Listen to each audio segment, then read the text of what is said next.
Alright, so today I wanted to make a video about the whole residential schools thing. Is it genocide? Is it not? Um, and I think there's a lot of things that need to be brought up when it comes to this issue that a lot of people aren't bringing up. And there's a lot of elephant in the rooms kind of things that people really need to know. But so the first one being, is it genocide? No, right? And Kian Bexey says here, it's not genocide enough. The Holocaust attempted to exterminate an entire race.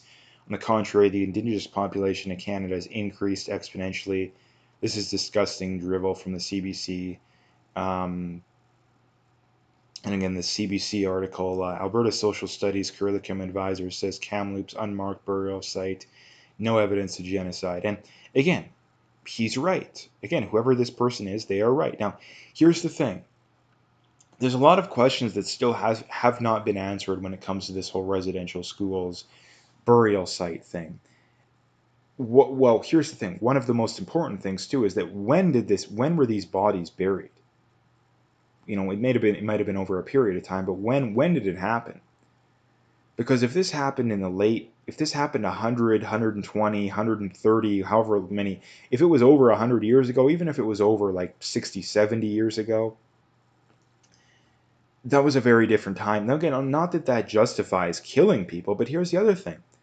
How do we know that these people were killed? This is the problem with the people that are making such a big fuss about this stuff, is that they're making it seem like some of the people are directly saying it, but some of them are clearly, at least strongly implying, that these people were basically, you know, shot in the back of the head and dumped in a mass grave. But we don't have any evidence that that's what happened. Now, here's the thing. If actual evidence comes out that these people were brutally killed for no good reason, then by all means, this is not that it's a good thing. Like, no matter how you cut it, it's not a good thing. It's a bad thing no matter how you cut it. The point I'm trying to make is that it may not be nearly as bad as what we think it is. For the simple reason being that, how do we know that these kids didn't, maybe there was a bad flu that went around, maybe there was a tuberculosis outbreak or something along those lines that killed them? Because we know that, 100 years ago, 120 years ago, that was pretty common, right? So again, this is a question that I really want answered: is how did these people die, or the kids die, and how long ago was it? Right? So this is something that's very important, that until we have a definitive on this stuff, making such a big fuss of it, there's no point in doing it, right? Because again, how do we know, like I say, if there was a tuberculosis outbreak or some other disease or flu or something? For all we know, that's what happened, and they didn't have enough money to have individual graves, and they put them in. And again, this is normal too. This is another thing people don't realize, that up until about, I don't know, 50 to 100 years ago, modern cemeteries, that's not how people did it, a lot of them. Now again, if you had money, typically that's how people did it, but if you were poor, which was most people, you got tossed in with other people. That we view that as kind of barbaric nowadays, but that's how it was done for the longest time. So this is the thing that people really need to understand, is that we can't jump to conclusions when it comes to this kind of stuff. And it's the exact argument they're bringing up with the whole Catholic Church is getting burned down, is, oh, well, it could be because of the heat wave or whatever excuses they're using, right? But again, it's a double standard, right? Because it's way too much of a coincidence for all of these churches to be a coincidence, right? Like, anybody with half a brain should be able to figure that out. But these unmarked graves, we don't know anything, right? We have no evidence of anything. But again, the Catholic Church thing, not to mention it's too much of a coincidence for that many churches to be burned down in what, like a week or two. The other thing too is that the timing is a very big coincidence, in that the typical response of the crazy people tends to be, oh, this is the Catholic Church's fault, right? The residential schools are the Catholic Church's fault. No, they're not. It's the government's fault. right? Again, these are the same people that are ignoring the fact that Justin Trudeau's dad presided over residential schools. Why are we not tearing down any of his statues? Why are we not criticizing Justin Trudeau for it? Again, these are the same people that think that, you know, what it was literally like 2 or 3% of white people in the southern United States in like the 1800s owned slaves, and that's enough to make white people collectively responsible for slavery nowadays. But Justin Trudeau's dad presided over residential schools, but Justin Trudeau isn't responsible. Now, again, I don't think he's responsible, right? You're only responsible for what you did, not what, even if it's your dad, you're not responsible. But if the left's argument made any sense, they would be going after Justin Trudeau, but they're not. And here's the reality when it comes to this stuff is that at the end of the day, they don't care about the kids. They don't care about the natives, right? That again, this is the same government that's been saying for what is it, 6 years that, oh yeah, we're gonna fix this whole clean drinking water situation on the native reserves. They've had 6 years. They still haven't done it. It's not even. It wouldn't even be that expensive. The Bank of Canada is printing like $1 billion a day to keep the economy from imploding, and you can't come up with, what is it going to be, maybe $10 million to fix this clean drinking water problem? Like, come on, that's a drop in the bucket compared to the amount of money we're blowing on other stuff, right? So again, like at the end of the day, they don't care about the natives. They'll care about the natives, but they'll only do it to push their agenda. And they love this stuff because they can use it to push their agenda. And what is their agenda? Well, their first agenda is, number one, they want a virtue signal, right? They want to pretend they care about people, and specifically minorities. The other big one is they really do not like Christianity because, again, Christians tend to be right wing, so that's why they hate Christians, which is exactly why they're going after the Catholic Church, and which is the exact reason that they've always gone after the Catholic Church, at least over the last generation or two. Um, and not to mention, too, they want to use it to push other things, right? So again, the reason that this is in the news, it's very, and not to mention, too, um, I think the big reason is they want to use this as an excuse to brainwash kids, right? It wants to be, oh, well, there was the Holocaust, but there was also our Holocaust, right? We put native kids in residential schools, which again is complete bunk, right? Because I've seen it pointed out too that I don't even think the majority of native kids even went to a residential school, right? So again, like, does not make any sense, right? It is not a genocide.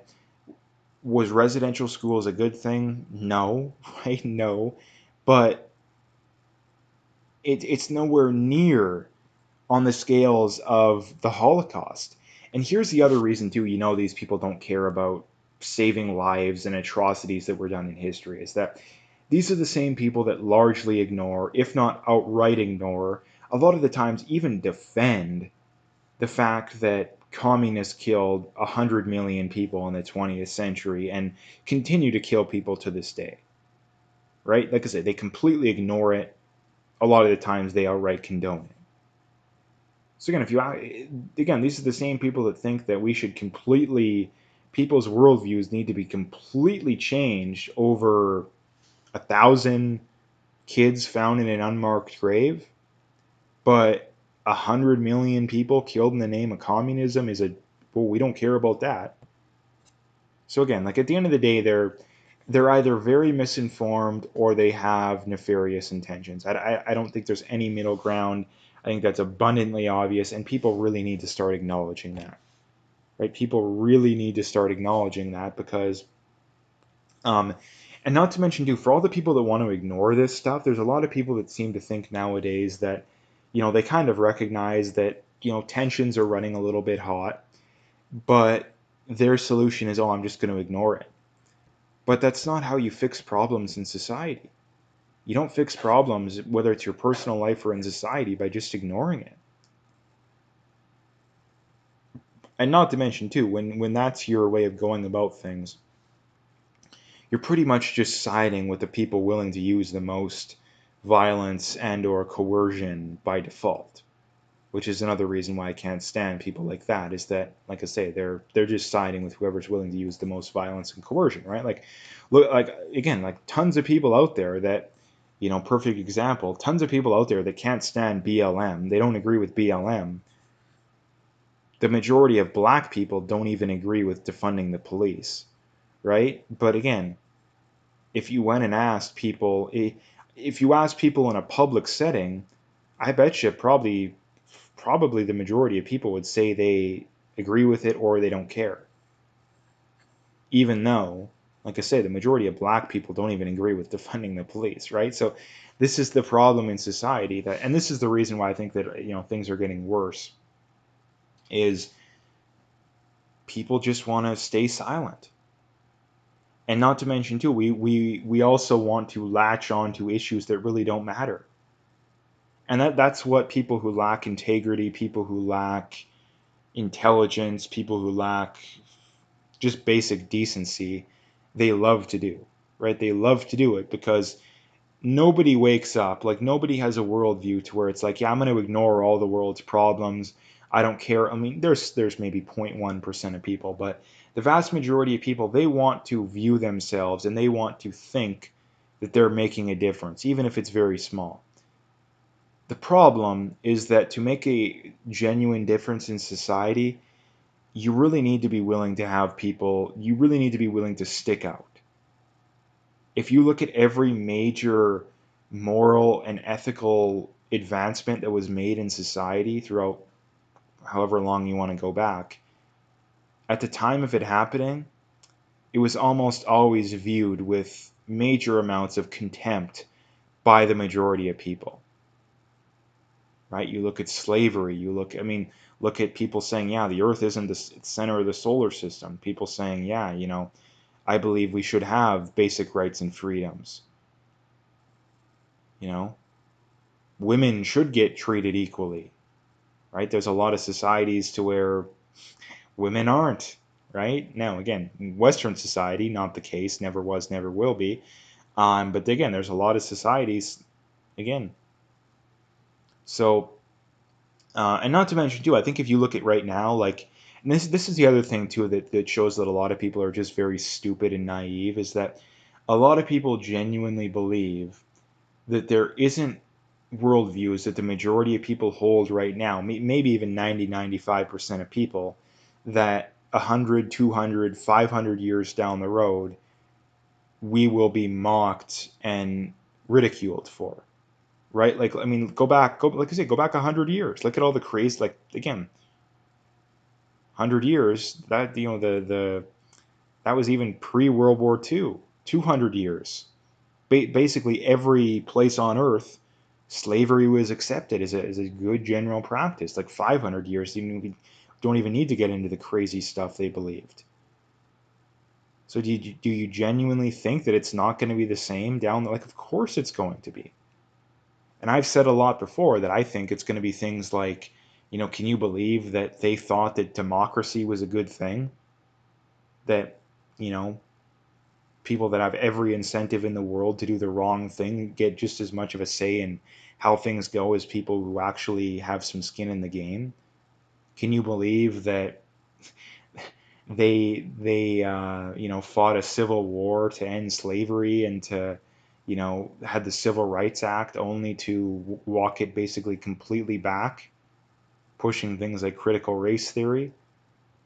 Can you believe that they thought that they thought central banking was a good thing? That's one I'm 99% sure will happen. Democracy, I think, is 99% sure as well. Um, can you believe that they thought that centralizing power in the hands of a very small amount of people was okay in a statist society, but not in a non-statist society? Again, those are three that I'm very, very confident will happen. But there's other ones as well, right? There's other ones.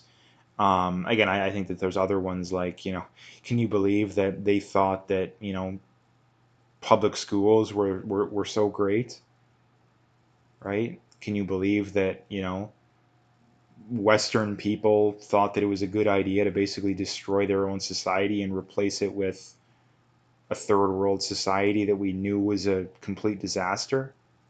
Like I say, I could go on and on and on when it comes to this kind of stuff, but um, the one thing that I'm rather certain of, to kind of close it off here, is that we won't look back on the whole residential school thing and be like, yeah, that was even in the same universe as the Holocaust or what the communists did. Like, in fact, I would probably guess that 100 years, probably not, 200 years possibly, but 500 years ago, I don't even, sorry, 500 years from now, I don't even think this stuff will be talked about. But I do think, I would pretty much guarantee, the Holocaust still will be.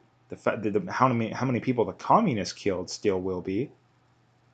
So that's something that I think people really need to keep in mind. So anyway, that's what I wanted to bring up today. If you liked the video, make sure you hit that like and subscribe. If you haven't already, make sure you check out those links below. Follow me on those other platforms. Again, if you want to donate, you could do that as well. Again, I would very much appreciate whatever support I can get. But like I say, check out those links and stay tuned for more.